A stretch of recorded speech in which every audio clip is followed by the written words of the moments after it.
kuasa meninggalkan bulan yang mulia. Gemesik takdir mengundang hibah tanpa keluarga tercinta. Ayah dan bunda, indahnya jika dapat bersama. Namun ananda terpaksa beraya di kota. Salamku beri untuk semua, walau di desa ataupun di kota. Ayo semua sambut bersama, hari dinanti menjelang tiba. Salam diutus mohon kemaafan, tidak kira tua ataupun muda. Maaf zahir batin ku ucapkan, moga silaturahim kekal selamanya.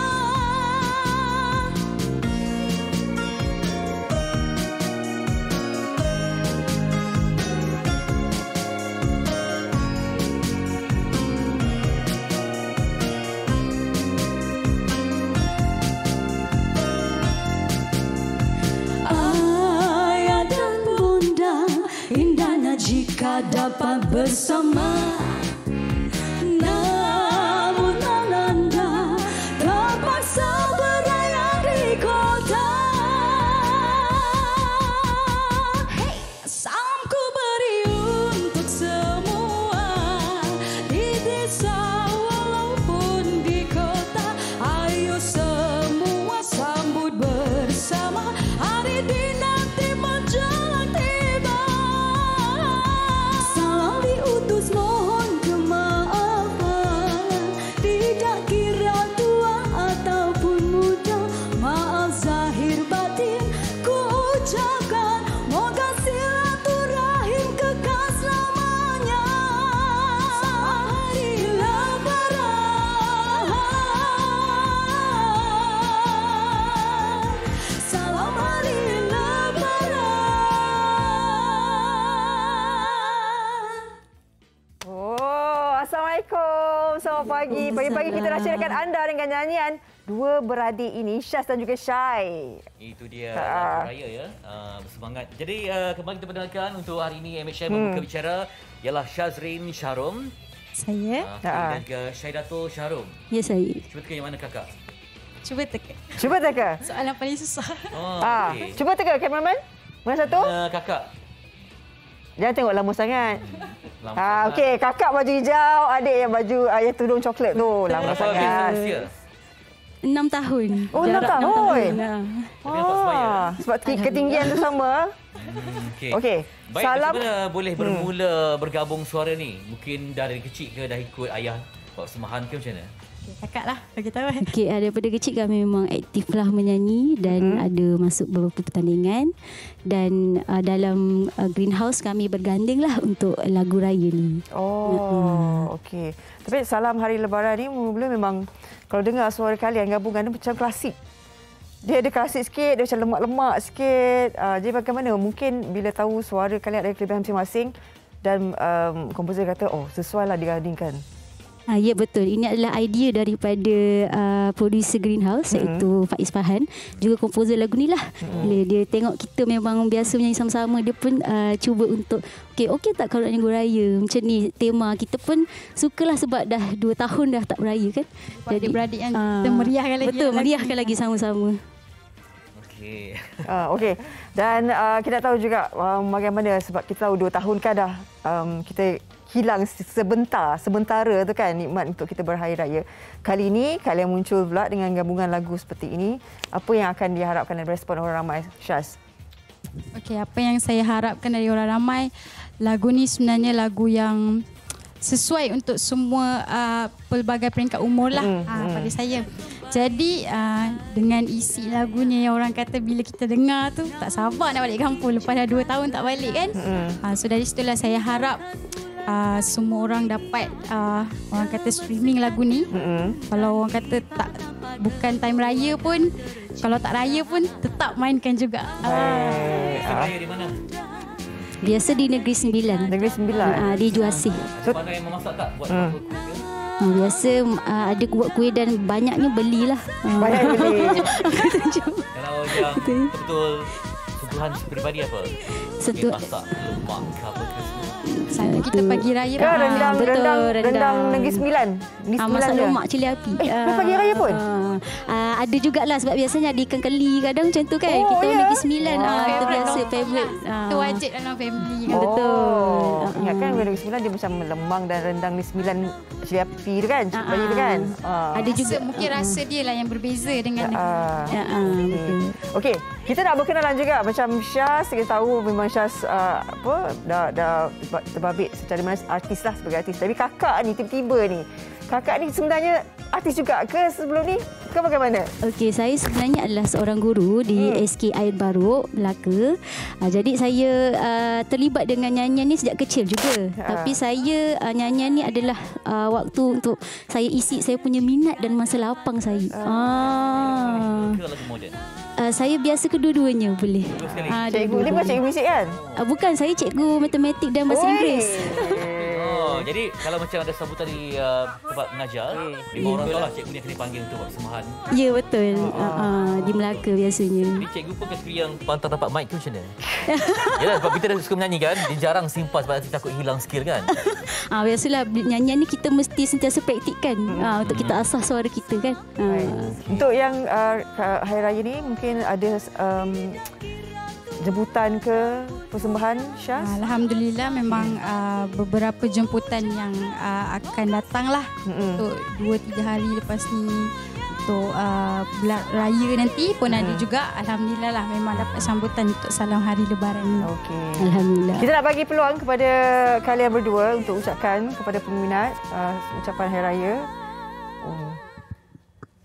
Cikgu? Okey. Cikgu dulu. Okey, Assalamualaikum dan selamat pagi. Okey, saya ingin ucapkan selamat Hari Raya Aidilfitri. Maaf zahir dan batin buat semua penonton MHI TV3 dan balik beraya nanti berhati-hati di jalan raya kan.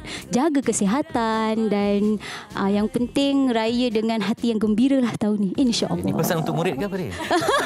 Kita dalam kuliah kan. Okey, adik. Okay, orang kata dah 2 tahun kita tak balik raya kan. Jadi diharapkan semua dapat beraya dengan orang kata menghargailah orang sekeliling kita. Ada masa ni kan. Dan stay safe, selamat, hati-hati balik beraya di kampung. InsyaAllah. Itu dia. Jangan lupa dengarkan lagu Salam Hari Lebaran daripada Syaz dan juga Syai. Dan nak tanya, you all dah beli kuih raya belum?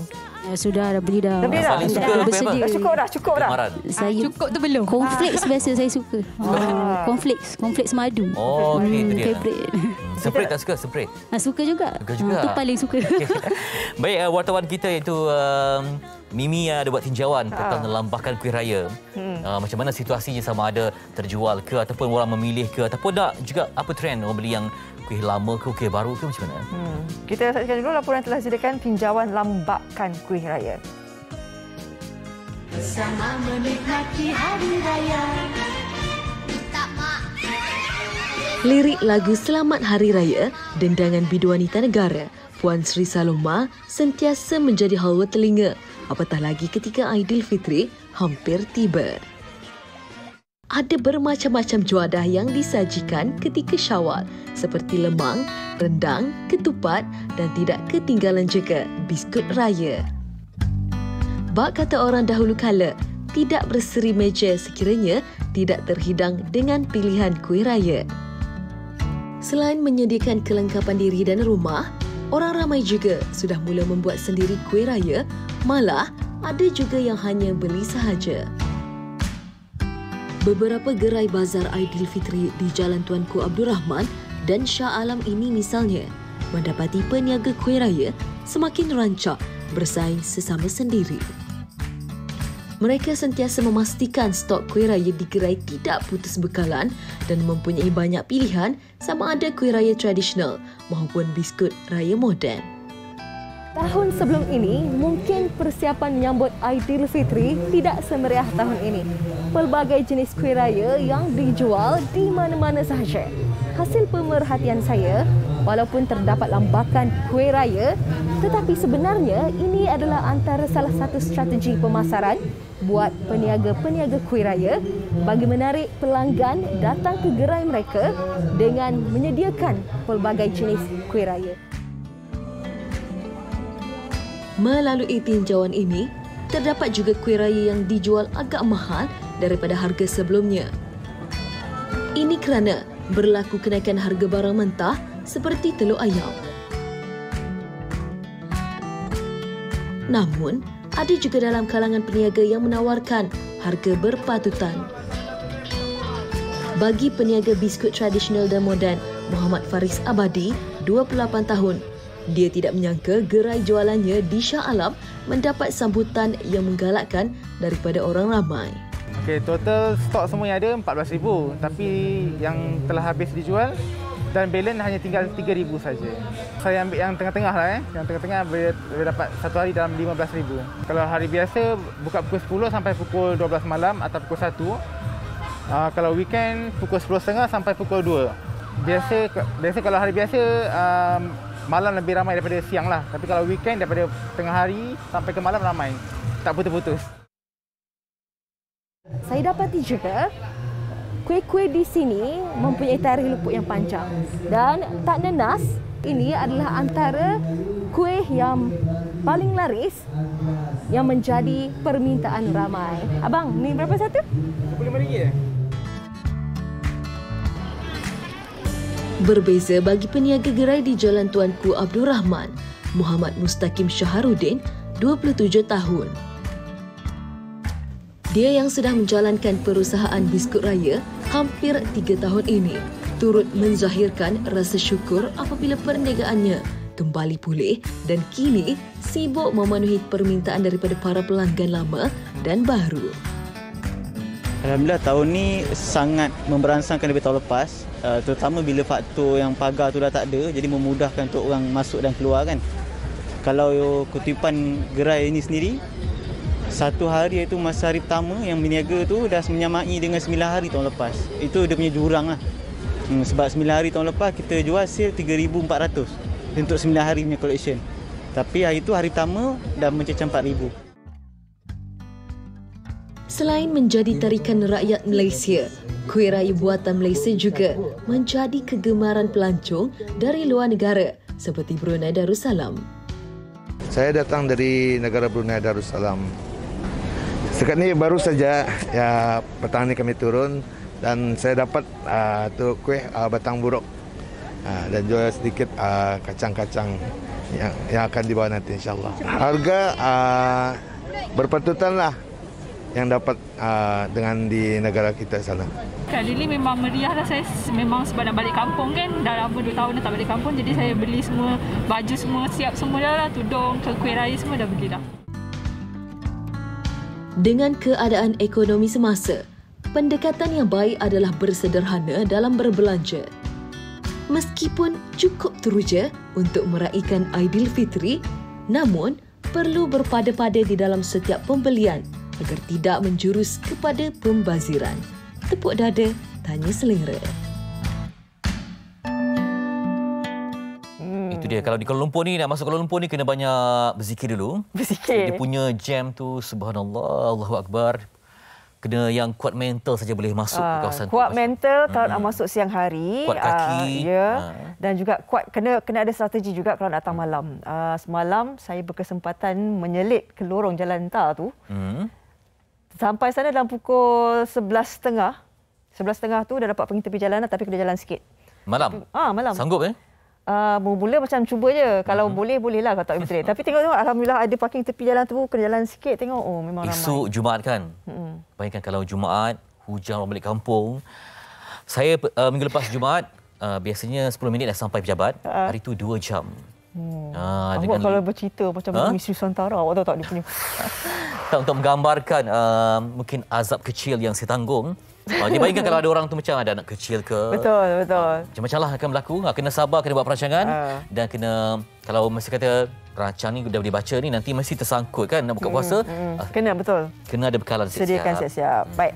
Kita nak berehat seketika, kembali nanti kita nak bercakap berkenaan dengan ini kesihatan dan juga keselamatan ketika kita berhari raya ni. Jangan dilupakan, itu antara dua faktor utama yang kita perlu tekankan sekarang ni. Okey, kita nanti akan berbincang mendalam kembali selepas ini.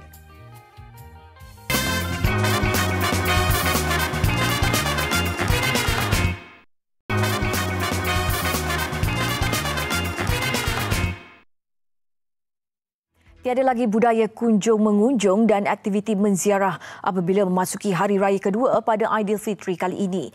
Ia selaras dengan prosedur operasi standard SOP di bawah pelaksanaan. Selepas 2 tahun menyambut Hari Raya Aidilfitri, berpandukan prosedur operasi standard SOP, umat Islam akhirnya dapat menarik nafas lega kerana bakal menyambut Lebaran seperti tahun-tahun sebelumnya. Banyak kenderaan dilihat telah mula membanjiri lebuh raya sejak semalam untuk pulang ke kampung halaman. Malah jutaan kenderaan dijangka bakal memasuki beberapa buah negeri seperti Kelantan, Pulau Pinang dan Perak.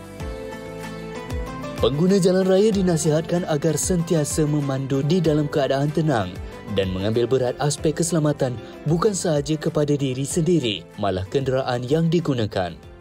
Memandu melebihi had laju, penggunaan telefon bimbit semasa memandu dan menggunakan lorong kecemasan adalah tidak dibenarkan sama sekali. Pematuhan undang-undang ini sekaligus dapat membantu mengurangkan kadar kes kemalangan di jalan-jalan utama dan juga di lebuh raya. Selain daripada faktor keselamatan, aspek kesihatan diri juga harus dititik beratkan. Pada tahun ini, beberapa kelonggaran SOP telah dibenarkan, antaranya mengadakan jamuan raya, aktiviti ziarah dan bersalaman. Walau bagaimanapun, orang ramai masih perlu mengekalkan kebersihan dengan sentiasa mencuci tangan dan menggunakan cecair pembasmi kuman. Pemakaian pelitup muka terus digalakkan ketika tidak menjamu selera, walaupun SOP baharu COVID-19 telah diumumkan oleh Menteri Kesihatan semalam. Langkah-langkah keselamatan ini amat digalakkan bagi mengelakkan kenaikan kes COVID-19 selepas sambutan perayaan Aidilfitri. Kesihatan diri dan juga keselamatan di jalan raya ketika balik kampung memang perkataan yang paling popular lah tentang balik kampung beraya. Dan saya menjagakan limpahan kenderaan jutaan akan keluar untuk menuju ke utara, selatan dan sebagainya. Dan kita nak tinjau pendapat dan juga mungkin saranan penting daripada Profesor Dr. Kulantayan K.C. Manning, merupakan penyelidik bersekutu IPSAS, Institut Pengajian Sains Sosial, Universiti Putra Malaysia. Selamat pagi, Prof. Selamat pagi, Prof. Dan Prof ini merupakan warga Asia pertama yang menerajui organisasi keselamatan jalan raya global. Prof, terima kasih banyak bersama dengan kami. Terima kasih.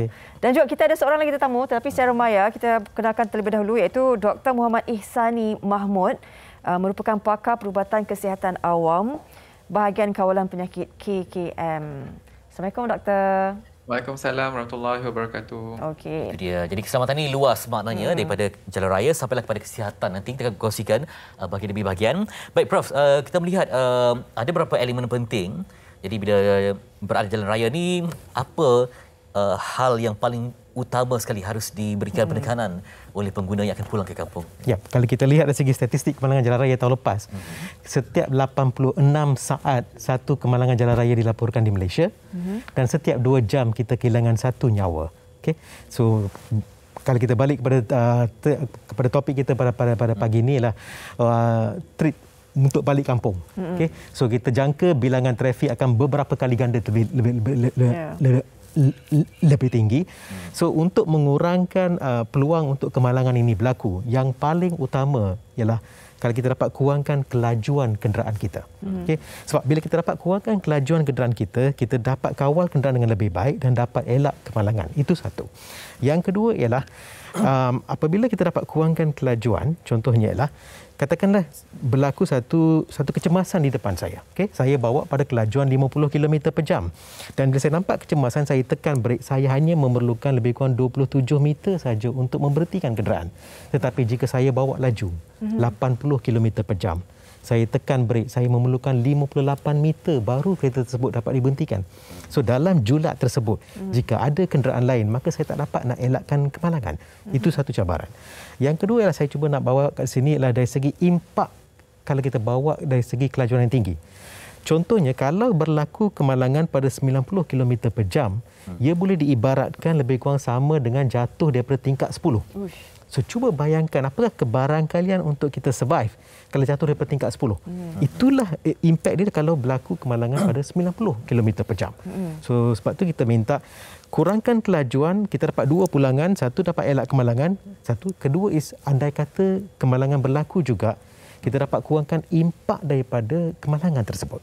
Dan saya ingin bawa ada satu pendekatan iaitu daripada COVID, pandemik COVID ini.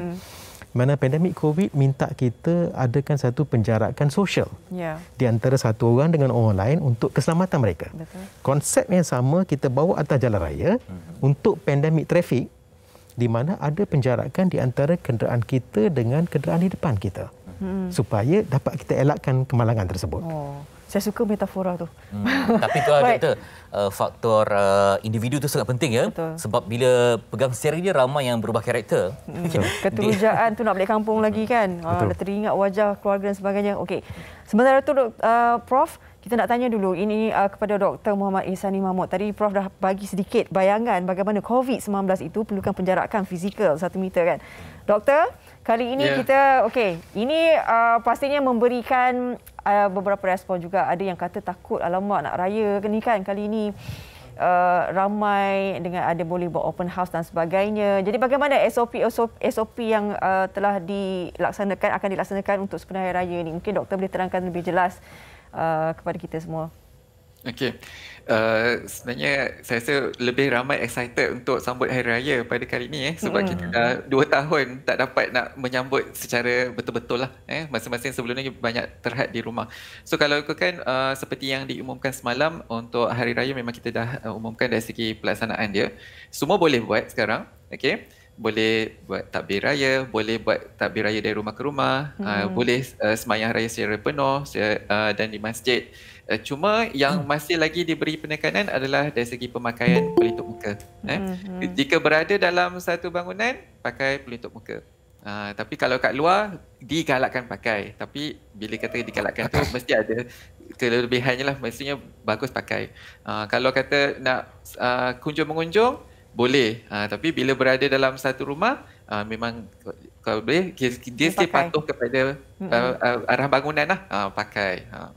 Okey. Macam mana doktor sendiri melihat kesihatan ni kan? Kita kalau kita sentuh isu kesihatan ni bukan sahaja pandemik COVID-19 tau doktor. Tapi bila kita ni berhari raya, makan macam-macam kan?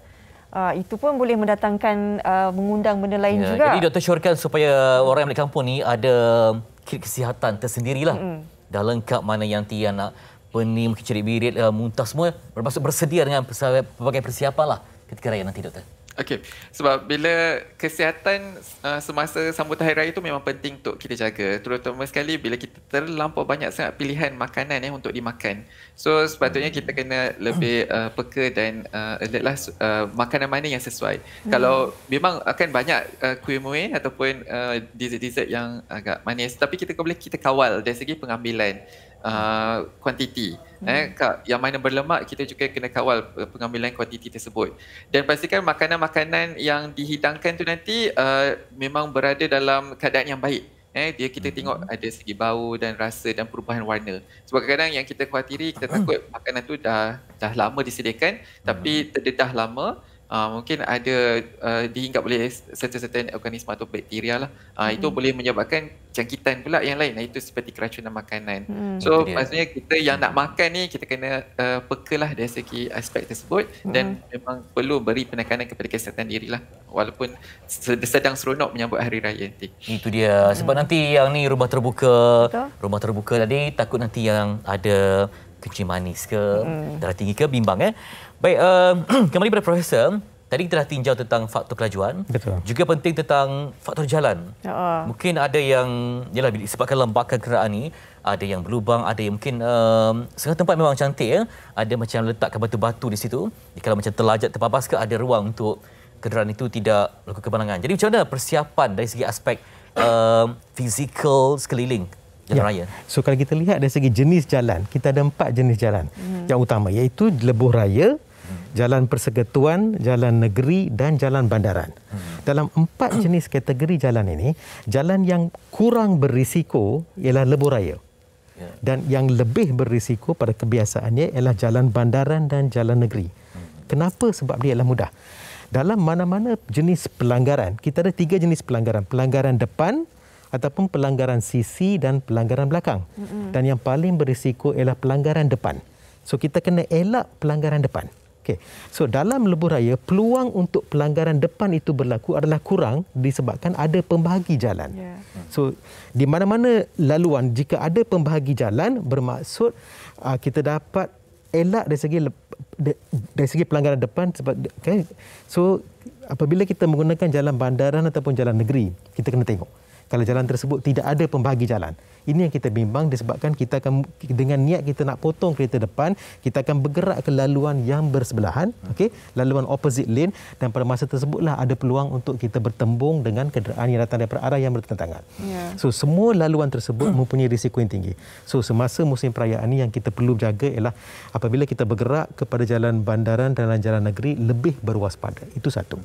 Yang kedua yang saya ingin tarik perhatian, dari segi statistik kemalangan jalan raya, ini tidak hanya merangkumi pergerakan antara bandar.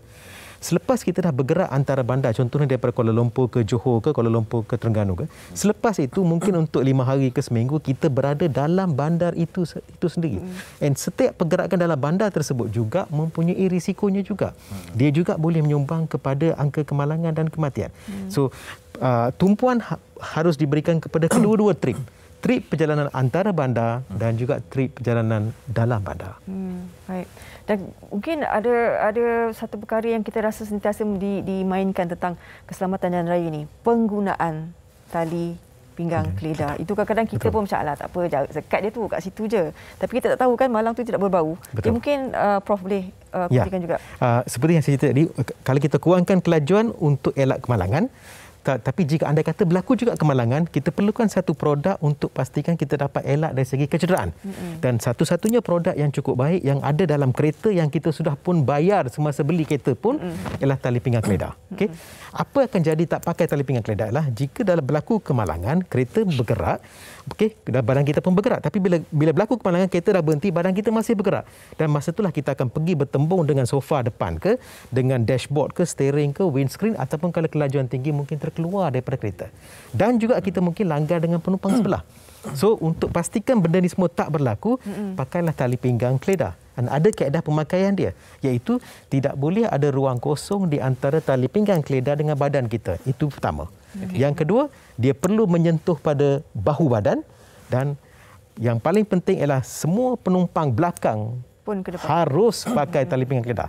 Sebab semua sekali. Ya, jika mereka tak pakai, dalam kemalangan apa berlaku ialah walaupun yang pihak depan dah pakai, tetapi sebab orang belakang tak pakai, mereka akan bergerak ke depan dan menambahkan risiko kepada pemandu dan penumpang depan. Juga kebimbangan kita bila mana dah balik kampung ni, jumlah yang terlalu ramai, dan juga kita bimbang seandainya ada yang jangkiti dengan COVID-19. Jadi Doktor Ihsani, macam mana untuk kita menguruskan seandainya kita membuat ujian peribadi kan ke diri, didapati positif, apa yang perlu dibuat sedangkan berada dalam himpunan yang ramai dalam keluarga tu, Doktor? Okay.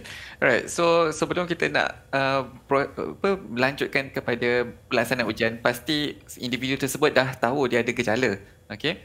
So sebenarnya kalau boleh, bila dah ada mula gejala tu, sepatutnya kalau boleh dah elakkanlah daripada berada dalam kelompok yang ramai, sebab khawatiri itu boleh disebabkan oleh COVID. Mungkin boleh benda lain juga pada masa sama. Okay. So bila dah dapat buat testkan diri dan dapati positif COVID, memang sepatutnya individu tersebut perlu menjalani pengasingan lah. Pengasingan kalau ikut sekarang kita punya protokol adalah 7 hari. Okay. Tapi yang kelebihan kita beri sekarang adalah dalam hari keempat, kalau dia dah buat test dia adalah negatif, lepas tu dia dah boleh bebas. Okay? Tapi kalau masih lagi positif, just habiskan 7 hari tersebut. Baik. So bila dan juga dia kena maklumkan jugalah dengan orang sekeliling dia pada masa tersebut, dia ada positif dan mungkin just sebagai peringatan je lah kepada yang lain, mana-mana ada bergejala boleh lakukan ujian pada masa yang sama juga. Okey. Terima kasih Dr. Muhammad Ihsani Mahmud di atas penjelasan tu. Kita harap sama-sama kita mendapat jugalah maklumat. Begitu juga dengan Profesor Dr. Kulantayan KC Mani. Moga-moga ingat apa yang Prof pesan tu.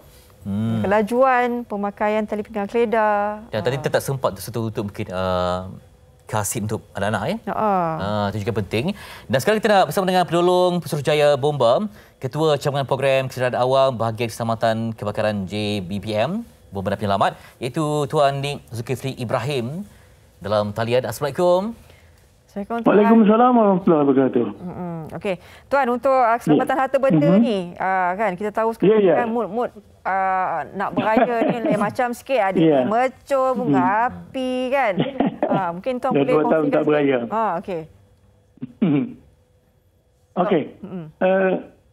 Terima kasih TV3. Pertama sekali saya nak maklumkan kita pun melancarkan Ops Raya Bomba yang telah disempurnakan oleh Yang Berhormat Timbalan Menteri Datuk Seri Haji Ismail bin Haji Muttalib bertempat di IOI City Mall, dan keseluruhannya fokus kita pada kali ini adalah berkaitan dengan keselamatan jalan raya, keselamatan kebakaran dan juga keselamatan di air. Kerana ini adalah merupakan fokus kita sempena cuti perayaan ini.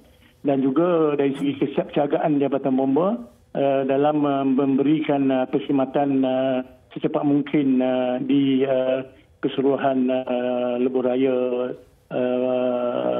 Utara Selatan dan juga LPT serta jalan-jalan persekutuan dan jalan negeri, di mana pada kali ini kita telah pun menempatkan pasukan kita di 17 lokasi yang strategik di sepanjang raya tersebut, dan kita akan memberi bantuan sekiranya berlaku sebab tersebut.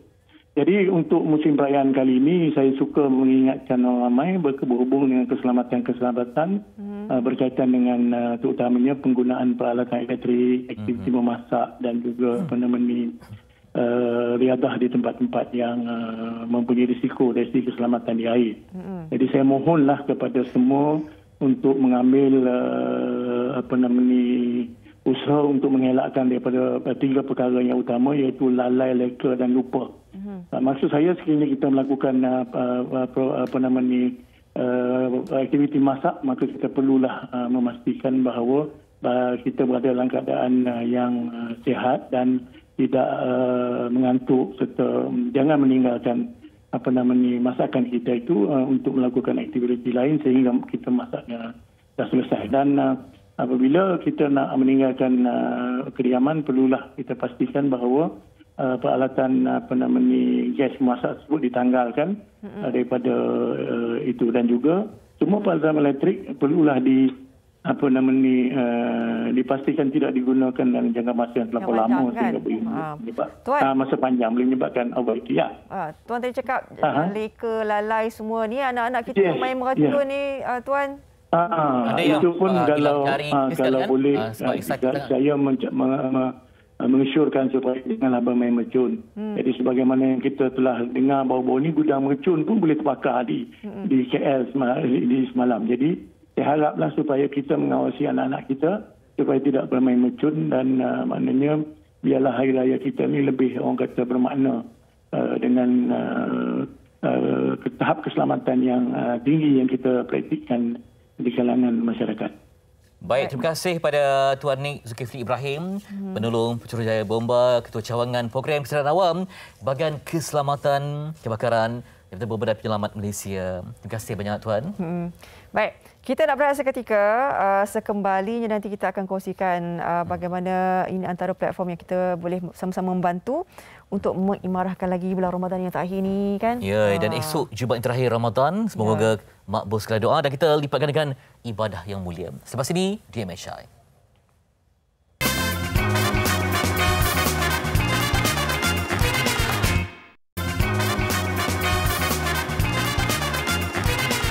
Kembali semula dalam Malaysia hari ini. Baik, kita ni nak ajak jugalah sesama kita ni, kita menghitung berapa banyak sebenarnya pencen akhirat kita ni.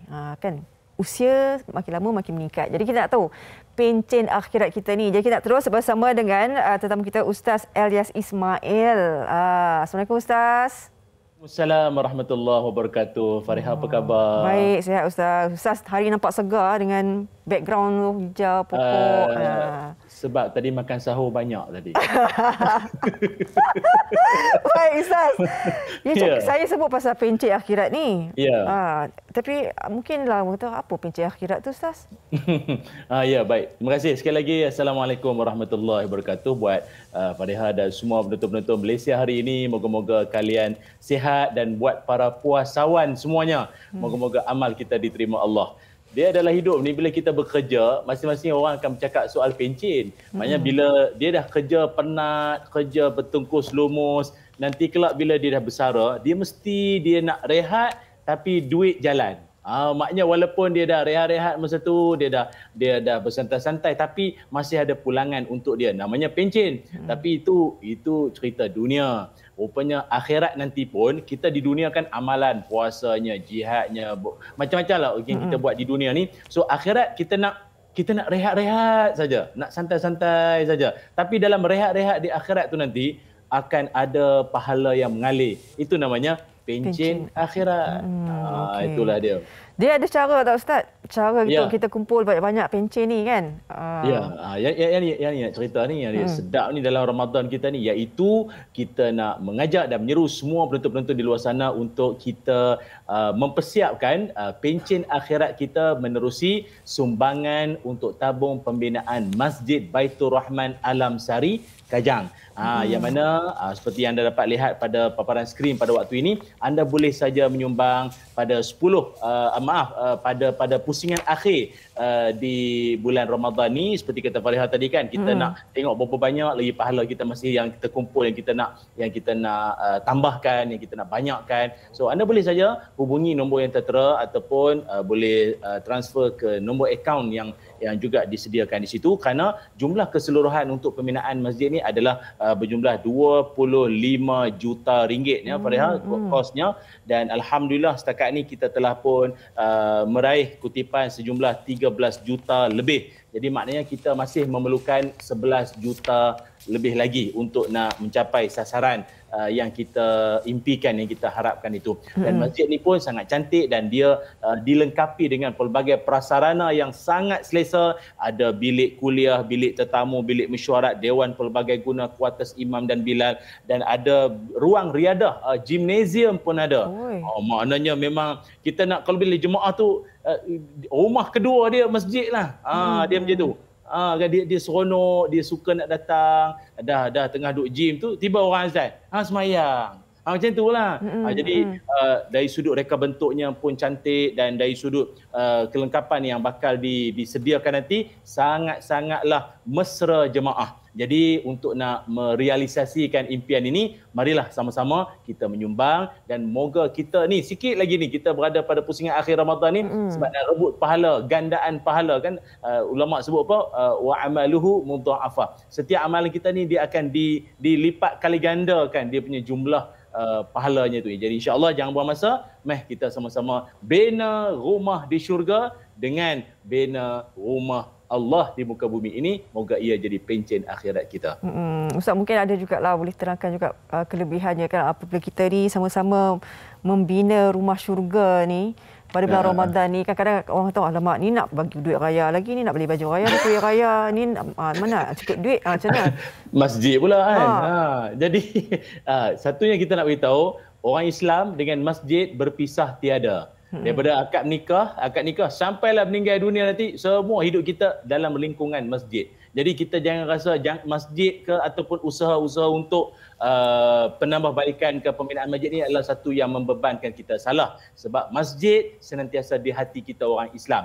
Dalam satu hadis, Nabi SAW bersabda, "Man bana masjidan lillahi, banallahu lahu mislahu fil jannah." Kata Nabi, siapa-siapa yang membina rumah Allah di dunia, Allah akan binakan binaan yang sama dalam syurga. So anda tengok pada paparan skrin waktu ini, tengok, nampak cantik kan masjid tu kan? So bayangkanlah dalam syurga nanti rumah kita rupa itu.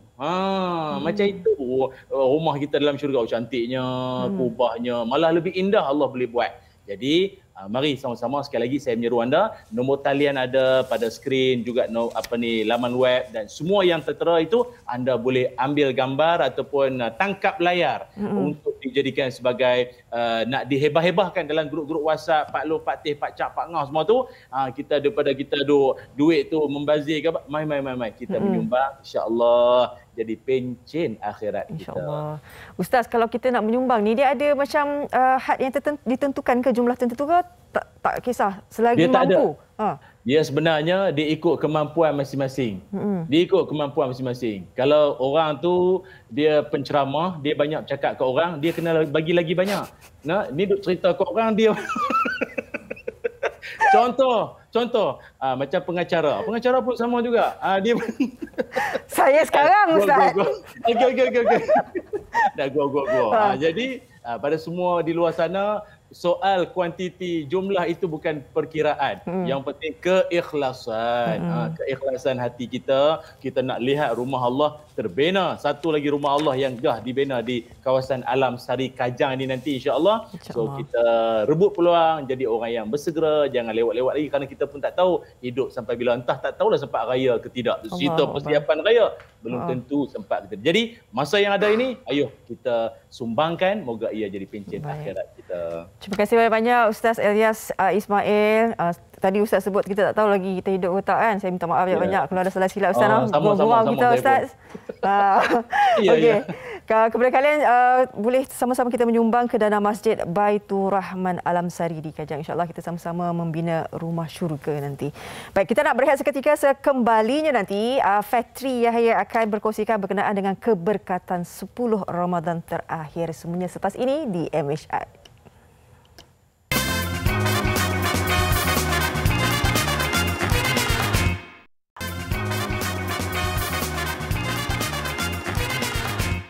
Masih dalam hamparan MHI di hari yang bahagia, selagi ada Ramadan, selagi itu kita berbahagia.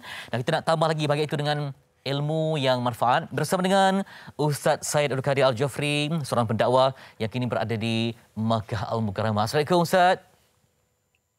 Waalaikumsalam warahmatullahi wabarakatuh. Itu dia, Cahaya Haramain memang memberikan impak yang sungguh mulia kepada kita semua, insya-Allah.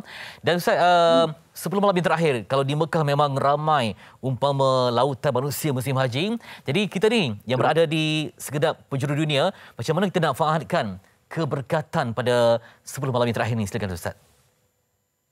Bismillah, alhamdulillah, salatu wassalamu ala Rasulillah, salam fitri dan juga semua keluarga MHI yang dirahmati lagi dikasihi oleh Allah SWT sekalian.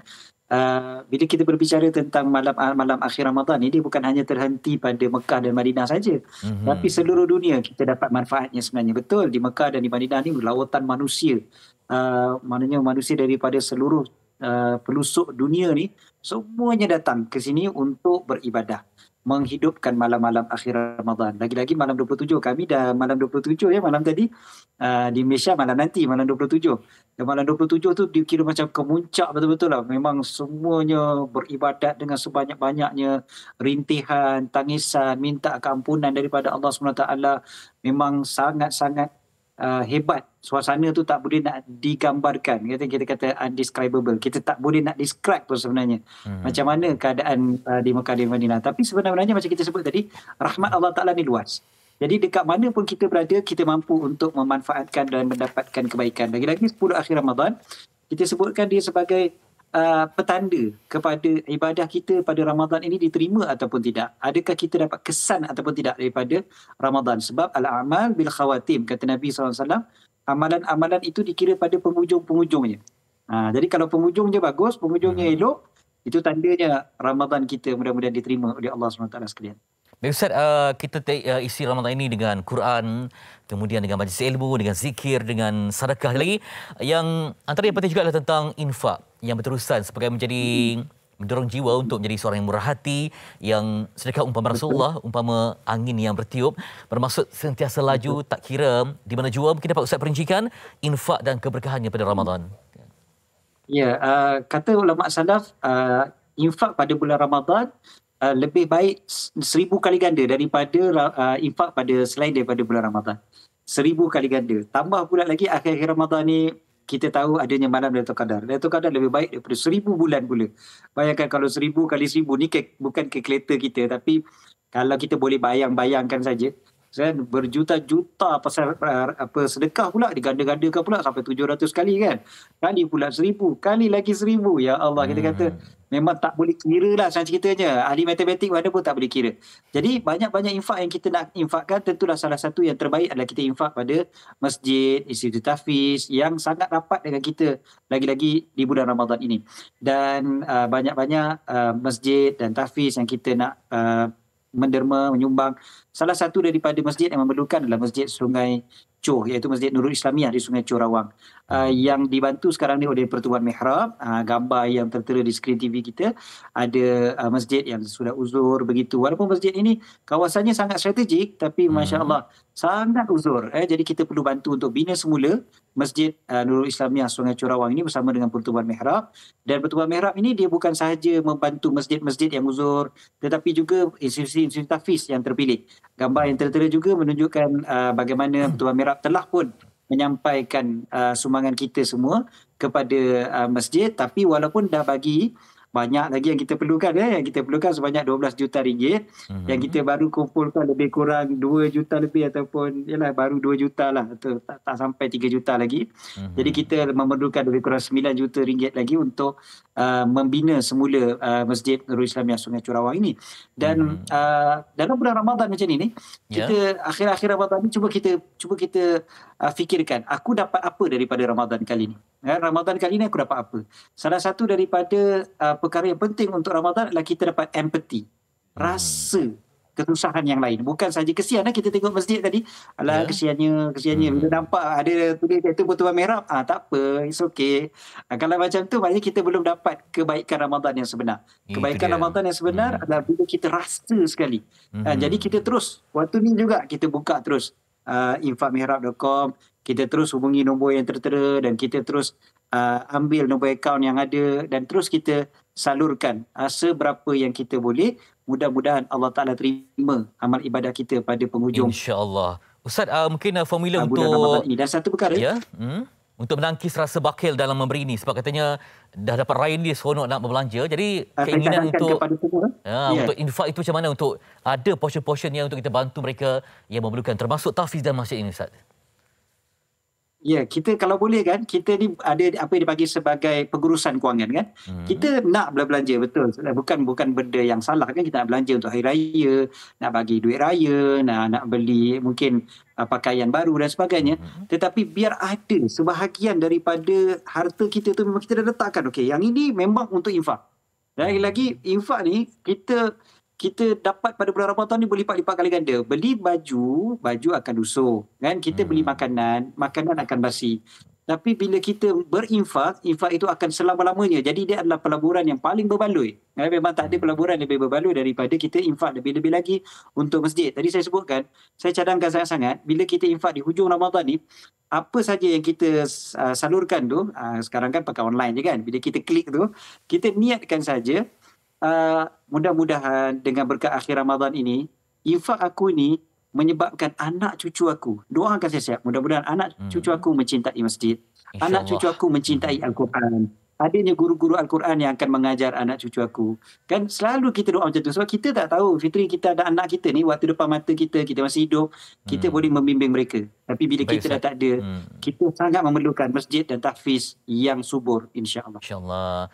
Semoga doa kami juga sampai ke langit Ramadan Mekah Madinah, insya-Allah, Ustaz. Terima kasih Ustaz Syed Qadir Al-Jafri, pendakwah yang sentiasa memberikan mukadimah yang unggul dan juga ilmu-ilmu dakwah yang berkesan kepada jiwa masyarakat. Dan nanti kita banyak lagi nak sembang di sebalik media sosial, banyak perkara yang penting. Itu minta maaf ya. Okey. Itu lalu. Allahu Akbar. Itu ada jalan raya ni memang sesak. Baik, kita kongsikan ini berkenaan dengan laman sosial ini. Semalam kan dah kita kongsikan kelonggaran SOP COVID-19 mulai 1 Mei 2022. Jadi pelitup muka wajib di dalam bangunan, termasuk pengangkutan awam dan kenderaan e-hailing. Itu yang berada di luar bangunan, maknanya kalau pelitup muka tu kita berada di luar bangunan tu menjadi pilihan lah nak pakai atau tidak. Tapi boleh-bolehnya digalakkan untuk memakai itu dia. Fizikal ni tak perlu lagi. Kita tinggalkan dia. Okay, sekarang ni daftar masuk, check-in dan status vaksinasi bersejahtera ini dimansuhkan. Tapi saya rasa ada keperluan kalau pengurusan tu nak semak lah. Tunjukkan sama ada merah ke tidak, kan? Dan juga positif COVID-19, ujian dan juga pelepasan. Ini secara amnya kes positif COVID dikendaki untuk kuarantin selama 7 hari seperti mana yang tadi Dr. Insani tadi dah kongsikan juga. Jadi yang mempunyai pilihan untuk menjalani RTK yang selia pengamal perubatan pada hari ke-4. Maknanya kalau kita positif close contact, kan, tengoklah hari ke-3 selepas tu, maknanya hari ke-4 tu check. Okay. Kalau negatif, so bolehlah keluar. Gambaran ni anda kena baca sebab dia ada lebih panjang lagi. Dan senarai negatif yang dilarang oleh Majlis Pertanian Negara seperti ini telah pun dibenarkan. Okay. Lebih kurang macam sektor ekonomi beroperasi sepenuhnya mulai 15 Mei 2022. Baik, ini sikit kita tengok ni. Kongsikan, ini jumlah kes baharu COVID-19 3,471 kes setakat 27 April 2022. Makin kurang hendaknya dan juga mungkin kalau ada kita laporkan untuk keselamatan bersama. Sebab ada, kita kena tahu siapa dalam rumah tu, nenek yang uzur ke, penyakit kronik ke, kena pandai untuk mengawasi diri sendiri. Sama-sama kita menjaga kesihatan dan juga keselamatan ketika kita berhari raya nanti. Ini kan dah hujung dan juga kita jumpa raya ni kan. Tapi esok topiknya perkongsian bersama Barisan Hadapan Wad ICU COVID-19 Hospital Serdang. Nikmati seprit, bukan keberitannya. Cukup lagi? Betul tak?